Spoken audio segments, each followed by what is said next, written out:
Black and വൈറ്റിലേക്ക് സ്വാഗതം. Story മങ്കിൻ്റെ ഈ അഭിമുഖ പരിപാടിയിൽ സാംസ്കാരിക വിമർശകനും പ്രഭാഷകനും എഴുത്തുകാരനും ഇടത് സഹയാത്രികനുമായ KEN കുഞ്ഞഹമ്മദാണ് ഇന്ന് എനിക്ക് അഭിമുഖമായുള്ളത്. നമസ്കാരം. ഒരു 10-15 വർഷത്തോളമായി KEN സാറിൽ നിന്ന് വരുന്ന ചില ഇടപെടലുകൾ, പ്രതികരണങ്ങൾ സ്വത്വരാഷ്ട്രീയവുമായി ബന്ധപ്പെട്ട് കേരളത്തിൻ്റെ ഇടതുപക്ഷ പ്രതലത്തിൽ പലതരത്തിലുള്ള ചർച്ചകൾക്കും സംവാദങ്ങൾക്കുമൊക്കെ കാരണമായിട്ടുണ്ട്. ഏറ്റവും ഒടുവിലും ഇടതുപക്ഷത്തിൻ്റെ ഒരു സൂക്ഷ്മ വിഭാഗത്തിൽ നിന്നാകണം KEN പോലുള്ള ആളുകൾക്ക് ഇടം കൊടുക്കേണ്ടതുണ്ടോ എന്ന മട്ടിലുള്ള ചോദ്യം സോഷ്യൽ മീഡിയയിലാണെങ്കിലും ഉയരുന്നു. അതിനോടുള്ള പ്രതികരണം എന്ന നിലയിൽ KEN സാർ തന്നെ അതിനോട് പ്രതികരിക്കുന്നു. ജിഹാദി കമ്മ്യൂണിസ്റ്റ് എന്ന് പറയുന്നത് അത്ര മോശം വാക്കല്ല എന്ന മട്ടിൽ, ഞാൻ കൃത്യം വാക്കല്ല പറയുന്നത്, ആ മട്ടിൽ സാറിൻ്റെ പ്രതികരണം വരുന്നു. ഇന്നിപ്പോൾ ഞാൻ ജന്മഭൂമി പത്രത്തിൽ ആ വാക്കിനെ മുൻനിർത്തി ഉള്ള ഒരു ചെറിയ ലേഖനം പോലെ പ്രസിദ്ധീകരിച്ചിരിക്കുന്നു. ഈ പശ്ചാത്തലത്തിലാണ് ഞാൻ ചോദിക്കുന്നത്, ജിഹാദി കമ്മ്യൂണിസ്റ്റ് എന്നതുകൊണ്ട് അതെങ്ങനെയാണ് ചരിത്രപരമായി നിലനിൽക്കുക? അങ്ങനെ ഒരു പ്രയോഗമുണ്ടോ? ഒരു രാഷ്ട്രാന്തരീയ ഇടതുപക്ഷ തലത്തിൽ അങ്ങനെ ഒരു പ്രയോഗമുണ്ടോ? അതല്ലെങ്കിൽ എന്താണ് KEN ശരിക്കും ഉദ്ദേശിച്ചത്?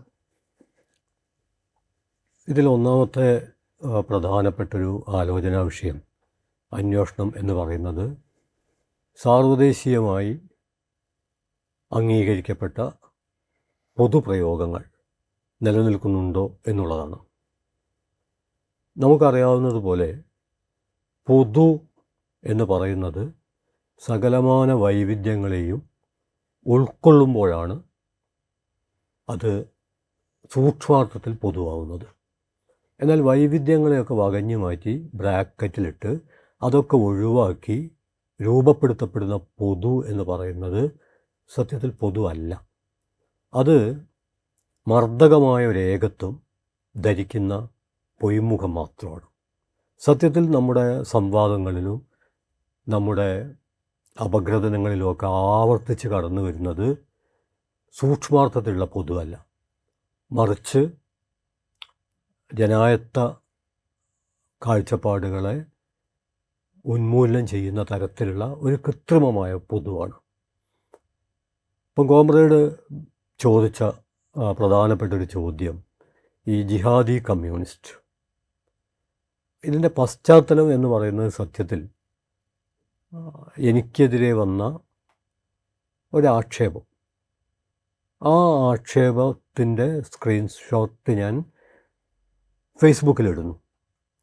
ആ ഫേസ്ബുക്കിൻ്റെ തലക്കെട്ടായിട്ട് സ്ക്രീൻഷോട്ടിൻ്റെ ഒരു ആമുഖമായിട്ട് ഞാൻ കൊടുത്തത് ജനാധിപത്യത്തിൻ്റെ അകത്തളങ്ങളിലും RSS കളി തുടങ്ങുന്നുവോ?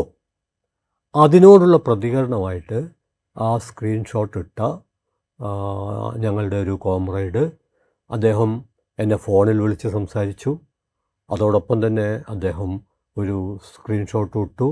അതിൽ അദ്ദേഹം പറയുന്നത്, ഞാൻ ആക്ഷേപിക്കുന്നത് പോലെ അദ്ദേഹം RSS ആശയങ്ങൾ ഉൾക്കൊണ്ട ഒരാളല്ല, മറിച്ച് RSSനെതിരെ നിരന്തരം പ്രതികരിക്കുന്ന ഒരാളാണ്.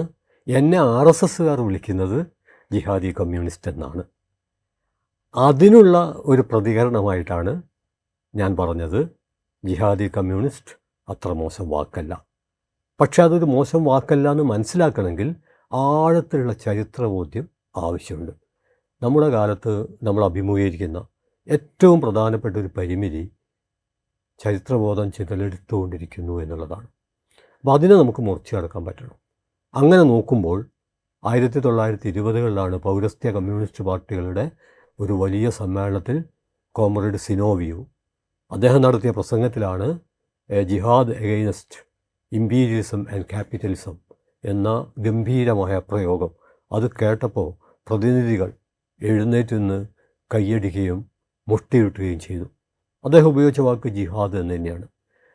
സത്യത്തിൽ ഇതിൽ അത്ര വലിയ പ്രശ്നമില്ല.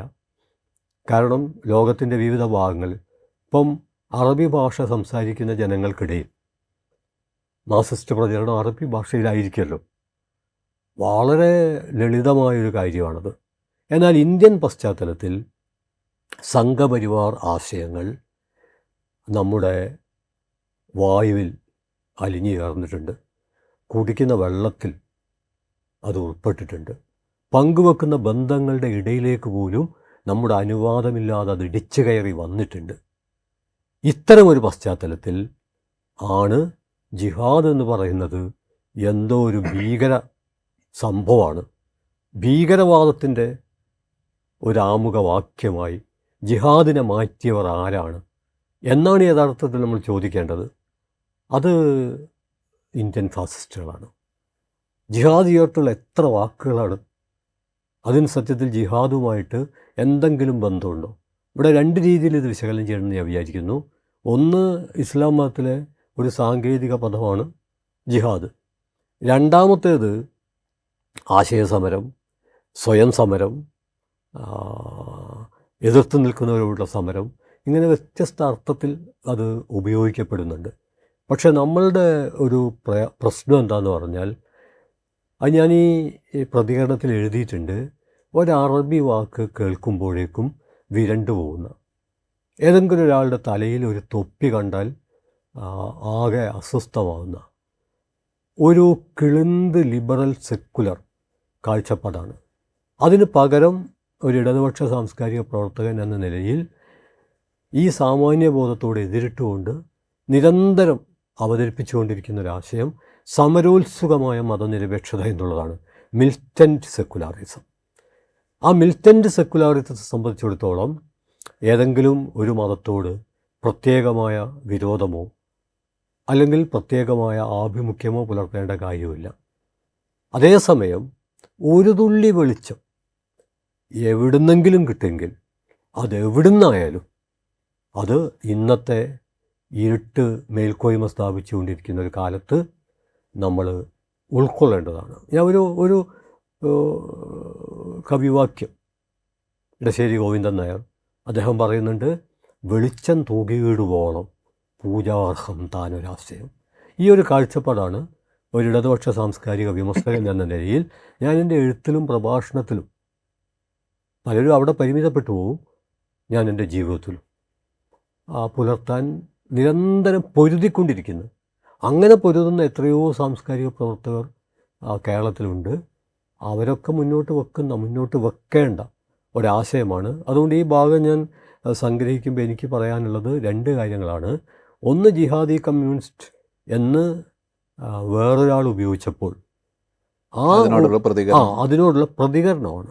അതത്ര മോശം വാക്കല്ല, അത് വളരെ കൃത്യമാണ്. ചരിത്രപരമായി തന്നെ നമുക്ക് അറിയാവുന്ന കാര്യമാണ്. അതാണ് ഞാൻ മുന്നോട്ട് വെക്കാൻ ശ്രമിച്ചത്. കാരണം ഏതെങ്കിലും ഒരു ഭാഷ, ഏതെങ്കിലും ഒരു മതം, ഏതെങ്കിലും ഒരു സാമൂഹ്യ സമീപനം അത് ജനായത്തത്തെ മുന്നോട്ട് കൊണ്ടുപോകാൻ സഹായകമാണെങ്കിൽ സ്വാഗതാർഹമാണ്, അല്ലെങ്കിൽ അത് സ്വാഗതാർഹമല്ല. ഇപ്പം ഞാൻ KN മുമ്പിൽ ആദ്യം ഇരിക്കുന്നത് 30 വർഷം മുമ്പ് ഒരു വിദ്യാർത്ഥി എന്ന നിലയിലാണ്, 3 വർഷം. ആ കാലത്ത് KN സാർ ഇപ്പോൾ പറഞ്ഞതുപോലെ മതനിരപേക്ഷമായ ജീവിതം വ്യക്തി ജീവിതത്തിലും കൊണ്ടുപോകാൻ പോരാടുന്ന ഒരു മനുഷ്യൻ എന്ന നിലയിൽ മതത്തോട് കലഹിക്കുന്ന ഒരാളെയാണ് ആദ്യം ഞങ്ങളുടെ ശ്രദ്ധയിൽപ്പെടുന്നത്. ഒരു പശ്ചാത്തലം കൂടി അതിനുണ്ടായിരുന്നു. എഴുതപ്പെട്ട പുസ്തകങ്ങളുടെ പശ്ചാത്തലം, അന്ന് പുറത്തു വരുന്ന ലേഖനങ്ങളുടെയും പുസ്തകങ്ങളുടെയും ഒക്കെ ഒരു പശ്ചാത്തലം അതായിരുന്നു. ഒരുപക്ഷെ സംഘപരിവാർ ഇന്നത്തെ പോലെ അധികാരത്തിലേക്ക് എത്തുമെന്ന തോന്നൽ പോലുമില്ലാത്ത ഒരു കാലമുണ്ടായിരുന്നു. മതത്തോടുള്ള കലഹം, അതല്ലെങ്കിൽ സ്വന്തം ചുറ്റുവട്ടത്തുള്ള മതത്തോടുള്ള കലഹം എന്നതിൽ നിന്ന് ഇന്ത്യൻ ഫാസിസമാണ് ഒന്നാമത്തെ ശത്രു എന്നതിലേക്കുള്ള പരിണാമം, അങ്ങനെ ഒരു പരിണാമം സംഭവിച്ചിട്ടുണ്ടോ, അതോ ഇത് രണ്ടും കൂടി ചേർന്നാണ് പോകുന്നത്? ബഷീർ ഇപ്പോൾ ചോദിച്ചത് വളരെ സൂക്ഷ്മമായുള്ള, ആഴത്തിൽ അന്വേഷിക്കപ്പെടേണ്ട, അപഗ്രഥിക്കപ്പെടേണ്ട ഒരു ചോദ്യമാണ്. അത് ഒരു സാംസ്കാരിക പ്രവർത്തകൻ എന്ന നിലയിൽ ഞാൻ ഇപ്പോഴും നടത്തിക്കൊണ്ടിരിക്കുന്ന സ്വയം വിമർശനത്തിൻ്റെയും സമരത്തിൻ്റെയും ഭാഗമാണ്. ഉദാഹരണമായിട്ട് ഏറെക്കുറെ 90കൾ വരെ ആ കാലമാണ് ബഷീർ വിദ്യാർത്ഥിയായിരുന്നെന്ന് തോന്നുന്നു.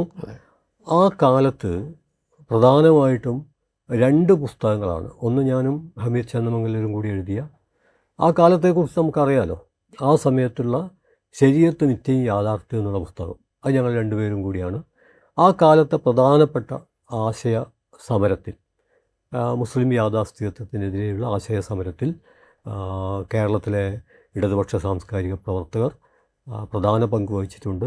അതിൽ പല കാരണങ്ങളാൽ ഏറ്റവും മുന്നിൽ നിന്ന 2 പേർ ഞാനും ഹമീദ് ചന്ദമംഗലൂരുമായിരുന്നു. ഞങ്ങൾ ഒന്നിച്ചാണ് ശരീഅത്ത് മിഥ്യയും യാഥാർത്ഥ്യം എഴുതുന്നത്. അത് കഴിഞ്ഞ് അതോടൊപ്പം തന്നെ എൻ്റെ ഒരു പുസ്തകം സ്വർഗം നരകം പരലോകം, ബഷീറിന് അറിയാൻ പറ്റും, ഫറൂഖ് കോളേജിലൊക്കെ അത് വലിയ പ്രശ്നം ഉണ്ടാക്കിയിരുന്നു. പള്ളിയിൽ നിന്ന് പോലും വെള്ളിയാഴ്ച എനിക്കെതിരെ അതിൻ്റെ പേരിൽ പ്രഭാഷണങ്ങൾ ഉണ്ടായിരുന്നു. പക്ഷേ 90കളായപ്പോൾ നമ്മുടെ സാമൂഹ്യ ജീവിതത്തിൽ വലിയ അട്ടിമറി സംഭവിച്ചു. ആ അട്ടിമറിയുടെ 2 തരത്തിലുള്ള അട്ടിമറിയാണ്. ഒന്ന്, എല്ലാവർക്കും അറിയാവുന്നതുപോലെ മൂലധന ഭീകരത, നമ്മൾ ആഗോളവൽക്കരണം എന്ന് മിനുസപ്പെടുത്തി പറയുന്ന മൂലധന ഭീകരത. ആ മൂലധന ഭീകരത നമ്മുടെ നെഞ്ചിന് മുകളിൽ നൃത്തം ചവിട്ടുന്ന ഒരു കാലമായി 90കൾ പതുക്കെ മാറിക്കൊണ്ടിരിക്കുകയായിരുന്നു. ഈ സമയത്ത് തന്നെയാണ് ഇന്ത്യയിലെ ഫാസിസ്റ്റുകൾ, അതിൻ്റെ പശ്ചാത്തലമൊക്കെ വളരെ വ്യക്തമാണ്. പല സാംസ്കാരിക വിമർശകരും മണ്ഡൽ മന്ദിർ എന്ന പേരിൽ, അതായത് ഇവിടുത്തെ അടിസ്ഥാന ജനതയ്ക്ക് പരിമിതമായ അവകാശങ്ങൾ നൽകുന്നതിനെതിരെ അസ്വസ്ഥമായ, അത് അടിവരയിടേണ്ട കാര്യമാണ്. കാരണം ഇന്ത്യൻ ഫാസിസം രൂപം കൊണ്ടത് ഇന്ത്യയിലെ അടിസ്ഥാന ജനതയ്ക്കെതിരായിട്ടാണ്. അതിൽ മുസ്ലിങ്ങൾ പെടുന്നേ ഉള്ളൂ, അതിൽ ക്രിസ്ത്യാനികൾ പെടുന്നേ ഉള്ളൂ, അതിൽ കമ്മ്യൂണിസ്റ്റുകാരും നെഹ്റുയിസ്റ്റുകളും സമാധാനവാദികളും ഒക്കെ പെടും. പക്ഷേ ഏറ്റവും അടിസ്ഥാനപരമായിട്ട് 20കളിൽ കീഴാള മുന്നേറ്റം, അതിൽ ജ്യോതി ബഫൂലുണ്ട്, അംബേദ്കർ ഉണ്ട്, അവരുടെയൊക്കെ നേതൃത്വത്തിൽ കീഴാള മുന്നേറ്റം ശക്തമായപ്പോൾ ആ കീഴാള മുന്നേറ്റത്തെ പ്രതിരോധിക്കാൻ ചിത്പാവൻ ബ്രാഹ്മണരുടെ നേതൃത്വത്തിൽ രൂപം കൊണ്ട സൈനിക സന്നദ്ധ സംഘടനയാണ് സത്യത്തിൽ RSS. അത് കഴിഞ്ഞിട്ടാണ് അവർ മുസ്ലിം ക്രിസ്ത്യൻ, അതിനൊരു കാരണമുണ്ട്. മുസ്ലിം ക്രിസ്ത്യൻ എന്നൊക്കെ പറയുന്നത് മിക്കവാറും ഇവിടുത്തെ കീഴാള ജനതയിൽ നിന്ന് മതപരിവർത്തനം ചെയ്യപ്പെട്ടു വന്നവരാണ്. ആ ഒരു വിദ്വേഷവും കൂടി ചേർന്നാണ്. അപ്പോൾ ഞാൻ പറയുന്നത് 90കളിൽ ഇത് രൂപപ്പെടുകയും അതിൻ്റെ ഒരു പരകോടിയായിരുന്നു 92ലെ ബാബറി മസ്ജിദ് പൊളിക്കൽ.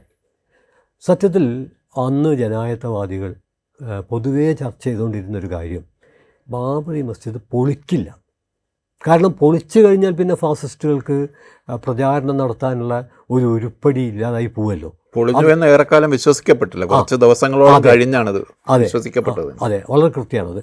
അപ്പോൾ അതിനെതിരെ പ്രകടനമൊക്കെ നടക്കും, ചെറിയ കല്ലേറുണ്ടാവും, ചില ഭാഗങ്ങളൊക്കെ ഒന്ന് ഇടിച്ചു പൊളിക്കും, പക്ഷെ അത് നിലനിർത്തും. അത് നിലനിർത്തിയാലല്ലേ പിന്നെ അവർക്ക് അതിൻ്റെ പേരിൽ പ്രകോപനം ഉണ്ടാക്കാൻ പറ്റുള്ളൂ. ഇതായിരുന്നു പലരുടെയും സമീപനം. പക്ഷേ സംഘപരിവാറിനെ സൂക്ഷ്മമായിട്ട് പഠിച്ചു കഴിഞ്ഞാൽ അവരങ്ങനെയല്ല, അവരത് പൊളിച്ചിട്ട് അതിൻ്റെ മുകളിൽ ക്ഷേത്രം പണിയുമെന്ന് ഉറപ്പായിരുന്നു. കാരണം സ്വാതന്ത്ര്യ സമരം കത്തിനിന്ന കാലത്ത് രാഷ്ട്രപിതാവിനെ കൊല്ലാൻ കഴിഞ്ഞവർക്ക്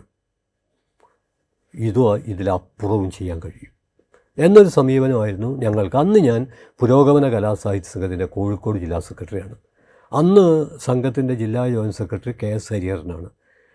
ഇതേക്കുറിച്ചുള്ള ഞങ്ങളുടെ ഉത്കണ്ഠയും ചർച്ചയുടെയൊക്കെ പശ്ചാത്തലത്തിൽ ആണ് ഏറെക്കുറെ 94 പുസ്തക രൂപത്തിൽ, 93 തന്നെ, അതായത് 92 ഡിസംബറാണല്ലോ, അപ്പോൾ 93 ആയല്ലോ. ആ 93 തന്നെ ഞങ്ങൾ ദേശാഭിമാനി വാരികയിൽ ഹിന്ദുത്വത്തിൻ്റെ രാഷ്ട്രീയ പരിണാമം എന്ന സത്യത്തിൽ അത് ഒന്നിച്ചെഴുതിയാന്ന് പറയാൻ പറ്റില്ല, കാരണം ഹരിഹരൻ തന്നെയാണ് അത് എഴുതിയത്. പക്ഷേ അതിൻ്റെ ഒരു ചർച്ച, അതിൻ്റെ ഒരു ഉത്കണ്ഠ ഞങ്ങൾ ഒന്നിച്ച് പങ്കുവച്ചു. അത് അന്ന് മുതൽ സംഘപരിവാർ അവരുടെ ആക്രമണത്തിൻ്റെ കുന്തമുന എനിക്കെതിരെ തിരിച്ചു വെക്കാൻ തുടങ്ങിയിട്ടുണ്ട്. ഹരിഹരനെതിരെയും തിരിച്ചു വെച്ചിട്ടുണ്ട്. പിന്നെ എനിക്കെതിരെ തിരിച്ചു വെക്കുന്ന കുന്തമുനക്ക് കുറച്ചുകൂടി മൂർച്ച കൂടുമെന്ന് പ്രത്യേകിച്ച് പറയേണ്ടതില്ലല്ലോ. പക്ഷേ അവിടെ നിന്നില്ല. അതിനുശേഷം ഇപ്പം ഇരകളുടെ മാനിഫെസ്റ്റോ, അതിന് തൊട്ട് പിറകെ ഇരകളുടെ മാനിഫെസ്റ്റോയിൽ സ്വത്വ രാഷ്ട്രീയവും ഇടതുപക്ഷ കാഴ്ചപ്പാടും തമ്മിലുള്ള വ്യത്യാസം വളരെ വ്യക്തമായി പറയുന്നുണ്ട്. പക്ഷേ ഈ സ്വത്വ രാഷ്ട്രീയത്തെക്കുറിച്ച് മാർക്സിസ്റ്റ് വിമർശകർ പൊതുവായി പറയുന്ന അത് ഒരു തൊഴിലാളി വർഗ ചിന്തയിൽ നിന്നോ അതിൻ്റെ പൊളിറ്റിക്കൽ പ്രയോറിറ്റീസിൽ നിന്നോ നമ്മുടെ രാഷ്ട്രീയത്തെ മാറ്റിക്കളയും എന്ന ഒരു വിമർശനമാണ് പൊതുവെ ഇടതുപക്ഷ ചിന്തകർ ഐഡൻറ്റിറ്റി പൊളിറ്റിക്സിനെതിരെ ഉന്നയിക്കുന്നത്. അങ്ങനെ ഒരു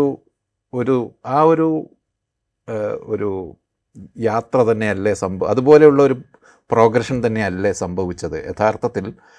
ഇപ്പോൾ കേരളത്തിൽ ഫാസിസ്റ്റ് വിരുദ്ധ സമരം എന്നത് മുസ്ലിം റൈറ്റ്സിൻ്റെ പ്രൊട്ടക്ഷന് വേണ്ടിയുള്ള സമരം എന്ന രീതിയിലേക്ക് ചുരുക്കപ്പെട്ടു പോയോ? അതായത് ഹിന്ദുത്വത്തിൻ്റെ രാഷ്ട്രീയ പരിണാമത്തെക്കുറിച്ചാണല്ലോ നമ്മൾ സംസാരിച്ചത്. അപ്പോൾ ആ പുസ്തകത്തിന് ആമുഖം എഴുതിയ സഖാവ് സിതാറ യെച്ചൂരിയാണ്. അത് കേരളത്തിൽ വ്യാപകമായി ചർച്ച ചെയ്യപ്പെട്ടു. പക്ഷെ അപ്പോൾ പോലും കേരളത്തിൽ നിന്ന് ലിബറൽ സെക്കുലറുകളിൽ ഒരു വിഭാഗം ഉയർത്തിയൊരു ചോദ്യം, സംഘപരിവാറിനെക്കുറിച്ച് ഇത്രയൊക്കെ പറയാനുണ്ടോ എന്ന ചോദ്യമാണ്. നമ്മൾ മറക്കാൻ പാടില്ലാത്ത കാര്യം, ബാബറി മസ്ജിദ് ഇടിച്ച് പൊളിച്ച ഒരു പശ്ചാത്തലത്തിൽ പോലും സംഘപരിവാറിനെക്കുറിച്ച് ഇത്രയൊക്കെ പറയണോ, ഇത് കുറച്ച് അധികമല്ലേ എന്ന കാഴ്ചപ്പാട് പുലർത്തിയവരുണ്ടായിരുന്നു. പക്ഷെ പിന്നെ നമ്മൾ കാണുന്നത് വലിയ തോതിലുള്ള ക്രിസ്ത്യൻ വേട്ടയാണ്. ആ ക്രിസ്ത്യൻ വേട്ടയുടെ ഒരു സന്ദർഭത്തിലാണ് ജീവകാരുണ്യ പ്രവർത്തനത്തിൻ്റെ ഏറ്റവും വലിയ സാന്നിധ്യം, മഹാസാന്നിധ്യം എന്ന് വിളിക്കാവുന്ന ഗ്രഹാം സ്റ്റേ 2 ചെറിയ കുട്ടികൾക്കൊപ്പം കൊല്ലപ്പെടുന്നത്. അത് കഴിഞ്ഞ് 2-3 കൊല്ലം കഴിഞ്ഞപ്പോഴാണ് 2002 ഗുജറാത്ത് വംശഹത്യ.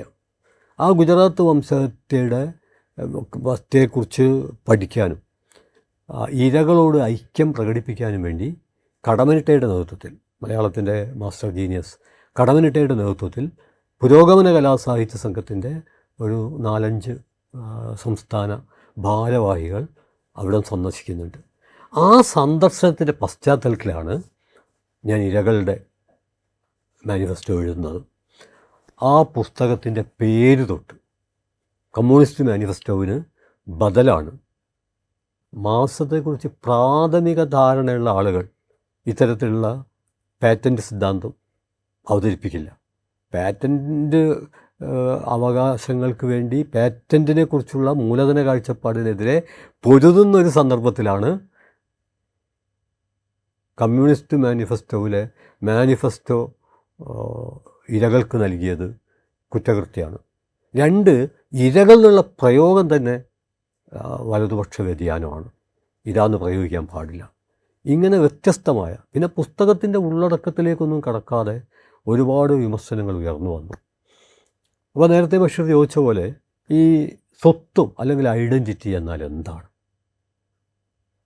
അത് ആ പുസ്തകത്തിൽ കൃത്യം പറയുന്നുണ്ട്. പിന്നെ കൃത്യം പറയേണ്ട കാര്യമൊന്നുമില്ല. ലോകത്തിലുള്ള മുഴുവൻ മനുഷ്യരും ജീവിക്കുന്നത് പലതരം ഐഡൻറ്റിറ്റികളിലാണ്. ഇപ്പോൾ നമുക്ക് ലിംഗപരമായ സ്വത്വം, ആൺ, പെൺ, ട്രാൻസ്, ഇപ്പം നമുക്കറിയാവുന്ന 3 സ്വത്വങ്ങൾ.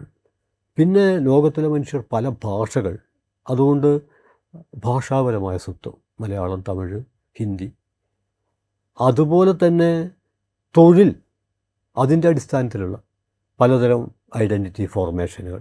ഇങ്ങനെ പലതരത്തിലുള്ള ഐഡൻറ്റിറ്റികൾക്കിടയിലാണ് മനുഷ്യർ ജീവിക്കുന്നത്. അതോടൊപ്പം തന്നെ വർഗവിഭജിത സമൂഹത്തിൽ, നമ്മൾ അടിവരയിടേണ്ട കാര്യം, വർഗരഹിത സമൂഹത്തിലും ഐഡൻറ്റിറ്റി ഉണ്ട്. എന്നാൽ വർഗരഹിത സമൂഹത്തിൽ വർഗങ്ങളില്ല. ഭാവിയിലെ വർഗരഹിത സമൂഹത്തിലും മാർക്സിസ്റ്റ് കാഴ്ചപ്പാടനുസരിച്ച് വർഗങ്ങളുണ്ടാവില്ല, പക്ഷേ ഐഡൻറ്റിറ്റി ഉണ്ടാവും. കാരണം ഐഡൻറ്റിറ്റി എന്നുള്ളത് നമ്മുടെ നിലനിൽപ്പിൻ്റെ ചരിത്രപരമായ ഒരു പശ്ചാത്തലമാണ്. നമ്മൾ ചവിട്ടി നിൽക്കുന്ന മണ്ണാണത്. നമ്മുടെ തലക്കുമുകളിൽ ആകാശമാണ്. നമ്മൾ ശ്വസിക്കുന്ന വായുവാണ്. നമ്മുടെ ജീവിതം തന്നെയാണ് നമ്മുടെ സ്വത്വം എന്ന് പറയുന്നത്. അതായത് ഒരു മലയാളിയെ സംബന്ധിച്ചിടത്തോളം മുമ്പ് ഞാൻ എഴുതിയിട്ടുണ്ട്, ഒരു മലയാളി തൻ്റെ തലക്കുമുകളിൽ ആകാശത്തിൽ കാണുന്ന മഴവില്ല് മാവില്ലാണ്. മലയാളം ചേർന്ന മനോഹാരിതയാണത്. ഒരു തമിഴൻ കാണുന്നത് താവില്ലാണ്. തമിഴിലെ കവിതകളും തമിഴിലെ സ്വപ്നങ്ങളും എല്ലാം ചാലിച്ചാണ് തമിഴൻ തൻ്റെ മഴവില്ല് കാണുന്നത്. അപ്പോൾ അതുകൊണ്ട് ഭാഷാപരമായിട്ടുള്ള വൈവിധ്യം ഇവിടെയാണ് അന്തോണിയോ ഗ്രാംഷിയുടെ വളരെ സൂക്ഷ്മമായുള്ളൊരു നിരീക്ഷണമുണ്ട്. പൊതുഭാഷ എന്ന് പറയുന്നത് മനോഹരമെങ്കിലും മിഥ്യയായൊരു മോഹമാണ്. വോയിസസ് ആണുള്ളത്. മിഥ്യയായൊരു മോഹമാണ്. എന്തുകൊണ്ടെന്നാൽ അങ്ങനെ ഒരു പൊതുഭാഷ സാധ്യമല്ല. ഇപ്പോൾ ലോകത്ത് പൊതുഭാഷയായിട്ട് പറയപ്പെടുന്ന ഒരു കൃത്രിമ ഭാഷ ആസ്പിരൻറ്റോ ആണ്. ആസ്പിരൻറ്റോ ഒരു കവിതയോ അല്ലെങ്കിൽ ആവിഷ്കാരങ്ങളോ സാധ്യമല്ല. ആവിഷ്കാരം സാധ്യമാവുന്ന ലോകത്തിലെ ഏത് ഭാഷയും വൈവിധ്യമുള്ളതായിരിക്കും. അപ്പോൾ ഞാൻ പറഞ്ഞു വരുന്നത്, ഭാഷയുടെ അടിസ്ഥാനത്തിൽ, ലിംഗത്തിൻ്റെ അടിസ്ഥാനത്തിൽ, മതത്തിൻ്റെ അടിസ്ഥാനത്തിൽ, ഭൂപ്രദേശത്തിൻ്റെ അടിസ്ഥാനത്തിൽ ഒക്കെ നിലനിൽക്കുന്ന ഈ വൈവിധ്യത്തെ നമ്മൾ അംഗീകരിച്ചാലും ഇല്ലെങ്കിലും അത് നിലനിൽക്കുന്നു എന്നുള്ളതാണ് വസ്തുത. അതുകൊണ്ട് ഐഡൻറ്റിറ്റി എന്ന് പറയുന്നത് ചരിത്രപരമായ ഒരു സത്യമാണ്. പൊതുവെ ഇടതുപക്ഷ സൈദ്ധാന്തികർ ഇപ്പം മലയാളി ഐഡൻറ്റിറ്റി, മലയാളി സ്വത്വം എന്നതിന് ഒരു ഊന്നൽ നൽകുകയും വിഭാഗീയമായ മറ്റ് സ്വത്വങ്ങളിനേക്കാൾ ഒരു മലയാളി സ്വത്വം എന്നതിന് കുറേ കൂടി, ഇപ്പോൾ EMS ഒക്കെ അങ്ങനെ ചെയ്തിട്ടുണ്ട്, അദ്ദേഹത്തിൻ്റെ പുസ്തകവുമുണ്ട്. അതിന് പകരം മതപരമായ സ്വത്വം എന്നതിന് കൂടുതൽ ഊന്നൽ വരികയും അത് തന്നെ മനുഷ്യരുടെ പ്രാഥമിക സ്വത്വമായി തീരുകയും ചെയ്യുന്നത് ഒരു പുരോഗമനപരമായൊരു സംഗതിയാണോ? അത് നമ്മൾ ഏത് സന്ദർഭത്തിലാണ്, ഏത് അവസ്ഥയിലാണ് ഐഡൻറ്റിറ്റിയെക്കുറിച്ചുള്ള നമ്മുടെ അന്വേഷണം മുന്നോട്ട് കൊണ്ടുപോകുന്നത് എന്നതിനെ ആശ്രയിച്ചിരിക്കും. ഉദാഹരണമായിട്ട്, ഒരു മതം മർദ്ദിത മതമായി മാറുമ്പോൾ, ഒരു ജാതി മർദ്ദിത ജാതിയായി മാറുമ്പോൾ, ഒരു പ്രദേശം വികസനമൊന്നും കടന്നു വരാത്ത അവികസിതമായ ഒരവസ്ഥയിലേക്ക് വലിച്ചെറിയപ്പെടുമ്പോൾ, ആ സമയങ്ങളിൽ ഈ പറഞ്ഞ മർദ്ദിത മതവും മർദ്ദിത ജാതിയും അവികസിതമായ അവസ്ഥയിലേക്ക് വലിച്ചെറിയപ്പെടുന്ന പ്രദേശവും പ്രക്ഷോഭത്തിൻ്റെ നേതൃത്വമായി മാറും. അത് മനസ്സിലാക്കുക എന്നുള്ളതാണ് ചരിത്രപരമായ വിശകലന രീതി. ഇപ്പം ഞാൻ ഒരു ഉദാഹരണം പറയാം, അപ്പോൾ ബഷീർ പെട്ടെന്ന് മനസ്സിലാവും. അപ്പോൾ നമ്മൾ 2002 ഗുജറാത്ത് വംശത്തെക്കുറിച്ച് പറഞ്ഞല്ലോ. അത് കഴിഞ്ഞിട്ട് 2008 ഒറീസയിലെ കന്ധമാലിൽ ക്രിസ്ത്യൻ വേട്ട നടക്കുകയുണ്ടായി.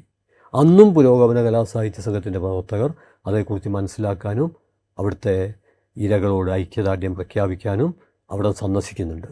ഞങ്ങൾ കന്ധമാലിൽ പോകുന്നുണ്ട്. ഞാൻ ഇപ്പോഴും ഓർക്കുന്നുണ്ട്, തിരുവനന്തപുരത്ത് റെയിൽവേ സ്റ്റേഷനിൽ ആവേശകരമായ മുദ്രാവാക്യം വിളിച്ചുകൊണ്ട് ഞങ്ങളെ പ്രവർത്തകർ വണ്ടി കയറ്റുന്നുണ്ട്. അവിടെ കേട്ട ഏറ്റവും ആവേശകരമായ മുദ്രാവാക്യം ബഷീർ ഇപ്പം പറഞ്ഞതിനോട് ചേർത്ത് വെക്കേണ്ടതാണ്. മതമല്ല മതമല്ല മതമല്ല പ്രശ്നം, എരിയുന്ന വയറിലെ തീയാണ് പ്രശ്നം. അത് സാമാന്യമായ അർത്ഥത്തിൽ ഏറ്റവും ഗംഭീരമായൊരു മുദ്രാവാക്യമാണ്. കാരണം മതമുള്ളവർക്കും മതമില്ലാത്തവർക്കും വ്യത്യസ്ത കാഴ്ചപ്പാട് പുലർത്തുന്നവർക്കും ഒക്കെ തങ്ങളുടെ കാഴ്ചപ്പാട് ആവിഷ്കരിക്കണമെങ്കിൽ അതിനാവശ്യമായുള്ള ഊർജ്ജം വേണം. ഊർജ്ജം വേണമെങ്കിൽ ഭക്ഷണം വേണം. പിന്നെ ഭക്ഷണം എന്ന് പറയുന്നത് എല്ലാ മനുഷ്യരെ സംബന്ധിച്ചിടത്തോളവും ജാതിമത വ്യത്യാസം കൂടാതെ അത് അവരുടെ ജീവിതത്തിൻ്റെ ഭാഗമാണ്. ഇവിടെ പോലും ഒരു ബ്രാക്കറ്റ് ഉണ്ട് എന്ന് നമ്മൾ ഇന്നത്തെ കാലത്ത് തിരിച്ചറിയണം. ഏത് ഭക്ഷണവും എത്ര പട്ടിണി കിടന്നാലും ചിലർ തങ്ങളുടെ വിശ്വാസത്തിൻ്റെ ഭാഗമായി ചില ഭക്ഷണങ്ങൾ ഉപേക്ഷിക്കും. അപ്പോൾ അതടക്കം വിശകലനത്തിൽ കൊണ്ടുവരണം എന്നാണ് ഞാൻ പറയുന്നത്. അപ്പോൾ അവിടെ എത്തിയപ്പോൾ ഞങ്ങൾ കണ്ട കാര്യം എന്താണെന്ന് പറഞ്ഞാൽ, ഇത് അവർ ക്രിസ്ത്യാനികളെ തേടിയെത്തി എന്ന എൻ്റെ ചിന്ത പബ്ലിഷ് ചെയ്ത പുസ്തകത്തിൽ ഞാൻ കൃത്യം വിവരിച്ചിട്ടുണ്ട്. അവിടെ ചെന്നപ്പോൾ അവരുടെ പ്രശ്നം എന്താണെന്ന് പറഞ്ഞാൽ ഭക്ഷണമല്ല, അവരുടെ വിശ്വാസം വേട്ടയാടപ്പെടുകയാണ്. ഒരു ക്രിസ്ത്യാനിയായി അവർക്ക് പരസ്യപ്പെടുത്താൻ അവരുടെ സ്വത്വം അവർക്ക് ഒളിച്ചു വെക്കേണ്ടി വരികയാണ്. അതായത് മുറ്റത്ത് തുളസി, അകത്ത് കുരിശ്, പുറത്ത് പറയുന്നത് ഹിന്ദു പേര്, പക്ഷേ അവരുടെ യഥാർത്ഥ പേര് അവർ മറച്ചു വെക്കുന്നു. അപ്പോൾ സ്വന്തം സ്വത്വം വേട്ടയാടപ്പെടുകയും അത് മറച്ചു വെക്കപ്പെടുകയും ചെയ്യുന്ന, അത് ഒളിച്ചു വെക്കാൻ ഒരു സമൂഹം നിർബന്ധിതമാകുന്ന ഒരു പശ്ചാത്തലത്തിൽ ഇതേ മുദ്രാവാക്യം യാന്ത്രികമായി ആവർത്തിക്കുന്നത് കുറ്റകൃത്യവും അവിടെ അവരുടെ പ്രശ്നം അവരുടെ ആത്മാഭിമാനത്തിൻ്റെ അവരുടെ വിശ്വാസത്തിൻ്റെ പ്രശ്നമാണ്. അപ്പോൾ നമ്മൾ അവിടെ ചെന്നിട്ട് പറയാണ് ഈ പറഞ്ഞ ഭക്ഷണം, അപ്പോൾ അവർ പറയുന്നത് ഞങ്ങൾക്ക് ഇഷ്ടം പോലെ ഭക്ഷണമുണ്ട്, ഞങ്ങൾക്ക് തൊഴിലുണ്ട്, ബാങ്ക് ബാലൻസ് ഉണ്ട്, പക്ഷേ ഞങ്ങളെ ചർച്ച പൊളിക്കുന്നു, ഞങ്ങളുടെ വിശ്വാസം അപഹസിക്കുന്നു, ഞങ്ങളുടെ ക്രിസ്ത്യൻ പേര് ഞങ്ങൾക്ക് പ്രതികൂലമായിട്ട് മാറുന്നു, ഇതാണ് ഞങ്ങളുടെ ജീവിത പശ്ചാത്തലം. അപ്പോൾ നമ്മളെന്താണ് അവിടുത്തെ അവസ്ഥ എന്താണ്?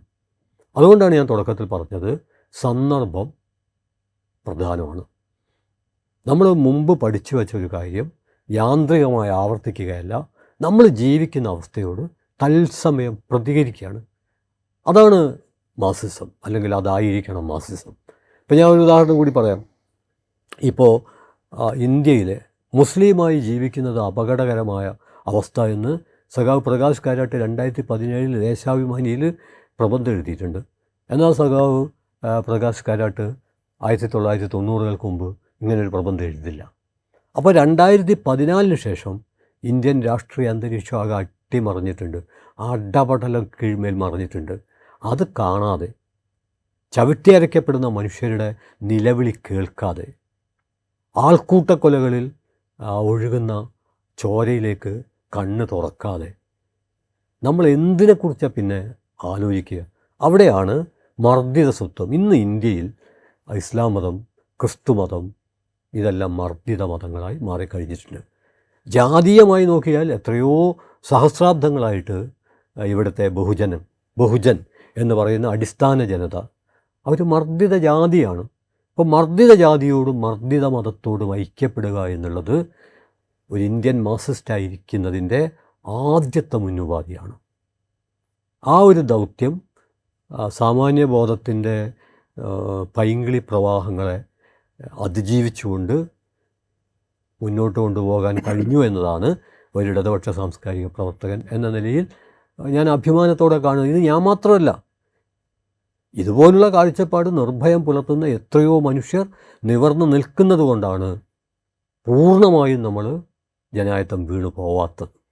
ഇപ്പോൾ ചരിത്രപരമായി RSSൻ്റെ അതേ പ്രായമാണ് പൊളിറ്റിക്കൽ ഇസ്ലാമിന്. ഏതാണ്ട് 1925-ലാണ് RSS, 28-ലാണ് മുസ്ലിം ബ്രദർഹുഡ് വരുന്നത്. അതിനു മുമ്പും അതിനുള്ള നീക്കങ്ങളും അത്തരത്തിലുള്ള സ്വഭാവത്തിലുള്ള സംഘടനകളും ഉണ്ടായിട്ടുണ്ടെങ്കിലും പൊളിറ്റിക്കൽ ഇസ്ലാം എന്നത് ലോകത്താകമാനം ഈ മുസ്ലിം അടിച്ചമർത്തൽ നേരിടുന്ന മുസ്ലിം സമൂഹങ്ങളുടെ നേതൃത്വം ഏറ്റെടുക്കുക എന്ന ഒരു അപകടാവസ്ഥ സംഭവിച്ചിട്ടുണ്ട്. ഇപ്പോൾ പാലസ്തീൻ്റെ കാര്യത്തിൽ പോലും ഒടുവിൽ PLO ഇല്ലാതാവുകയും ഹമാസ് അതിൻ്റെ നേതൃത്വത്തിലേക്ക് വരികയുമാണ് ചെയ്തത്. പൊളിറ്റിക്കൽ ഇസ്ലാമോ അതിൻ്റെ ഓഫ് ഷൂട്ടുകളോ അതിൽ നിന്ന് ഉത്ഭവിച്ചു വന്ന സംഘടനകളോ മുസ്ലിം സമൂഹത്തിൻ്റെ രാഷ്ട്രീയ നേതൃത്വത്തിലേക്ക് വരുന്നു എന്നത് കേരളത്തിലും അത്തരത്തിലുള്ളൊരു അപകടാവസ്ഥ നിലനിൽക്കുന്നുണ്ടോ? അതേക്കുറിച്ച് ഉള്ള ഒരു ആശങ്കയുണ്ടോ? നമ്മുടെ വിശകലനം അടിസ്ഥാനപരമായിട്ട് ചരിത്രപരമാവണം എന്ന് വിചാരിക്കുന്ന ഒരു മാർക്സിസ്റ്റ് ആണ് ഞാൻ. അങ്ങനെ നോക്കുമ്പോൾ ഏതെങ്കിലും ഒരു സംഘടനക്ക് ശൂന്യതയിൽ നിന്ന് രൂപം കൊള്ളാൻ പറ്റില്ല. ഓരോ സംഘടനയുടെയും പിറവിക്ക് ചില സാമൂഹ്യ പശ്ചാത്തലവും ആവശ്യമായിട്ടുണ്ട്. ഇപ്പം ഞങ്ങൾ ഗുജറാത്ത് സന്ദർശിച്ചപ്പം ഒരുപക്ഷെ അത് പിന്നെ പത്രങ്ങളിലൊന്നും ആ വിധം വന്നില്ല, പക്ഷേ പലരും പങ്കുവച്ചൊരു രോഷമുണ്ട്. അതിൻ്റെ അടിസ്ഥാനത്തിൽ ഗുജറാത്ത് റവഞ്ച് ഫോഴ്സ് എന്ന ഒരു സംഘടനയുടെ രൂപീകരണവുമായിട്ട് ബന്ധപ്പെട്ടിട്ടുള്ള ചില അഭിപ്രായ പ്രകടനങ്ങൾ, സത്യത്തിൽ അത് വലിയ അപകടമാണ്. അതായത് ഇന്ത്യൻ ഫാസിസ്റ്റുകൾ ചെയ്ത അതേ കാര്യത്തിൻ്റെ ഫോട്ടോ കോപ്പിയായിട്ട് അതിൻ്റെ ഇരകൾ മാറുന്നത് ഏറ്റവും അപകടകരമാണ്. പക്ഷേ അങ്ങനെയാണെങ്കിലും പലതരം സംഘടനകൾക്ക്, അതായത് ഒരു വംശഹത്യ നടന്ന സ്ഥലം പലതരം പ്രതികരണങ്ങളുടെ ഒരു ജന്മഭൂമിയായിട്ട് മാറും.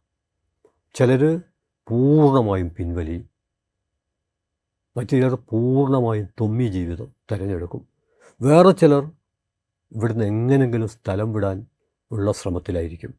അപൂർവം ചിലർ ഇതിനോട് ഏറ്റുമുട്ടണം. വളരെ കുറച്ച് പേർ ഇതിനെ മതനിരപേക്ഷമായി മാത്രമേ പരാജയപ്പെടുത്താൻ കഴിയൂ എന്ന കാഴ്ചപ്പാടിൻ്റെ അടിസ്ഥാനത്തിൽ മതനിരപേക്ഷ കാഴ്ചപ്പാടിന് ഊർജം പകരാൻ മുന്നിൽ നിൽക്കുന്നവരായി മാറും. ഞാൻ പറഞ്ഞു വരുന്നത് ഒരു സംഘടന ഉണ്ടാവുന്നത് ശൂന്യതയിൽ നിന്നല്ല. അത് ഉണ്ടാവാൻ ഇടയായ പശ്ചാത്തലം അത് സൂക്ഷ്മമായിട്ട് തന്നെ പഠിക്കപ്പെടണം. അതാണ് ഒന്നാമത്തെ കാര്യം.